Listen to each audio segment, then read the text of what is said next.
অজানা কিছু সত্য কথা। তখন রাত প্রায় 12টা। হঠাৎ করে ফোন বেজে উঠল। তাকিয়ে দেখি সেই মানুষটার ফোন, যার একটি ফোনের জন্য সারা দিনটা অপেক্ষায় কাটে। একটা ফোন আসায় যেন সারাদিনের ক্লান্তি, রাগ, অভিমান, মন খারাপ সবটা নিমেষে ভুলে গিয়ে প্রচুর গল্প করা শুরু করলাম। অনেকক্ষণ তার সাথে কথা বলার পর যেন কথাই শেষ হয় না। অপরদিকে মানুষটা যে বড্ড ক্লান্ত, কথা বলতে বলতে কখন ঘুমিয়ে পড়ে, কিন্তু তবুও যেন ফোন রাখতে মন চায় না। মন তো চায় তাকে আরও দেখি, দেখতেই থাকি।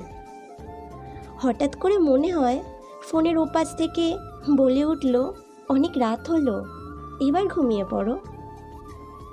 তবুও তাকে ঘুমন্ত অবস্থায় দেখেও মনটা খুশি হয়ে যায়। নাই বা কথা শেষ হলো, কিন্তু দেখা তো হলো। কিছু কথা না হয় বাকি রইল, কারণ শেষ থেকেই যে শুরু হয়।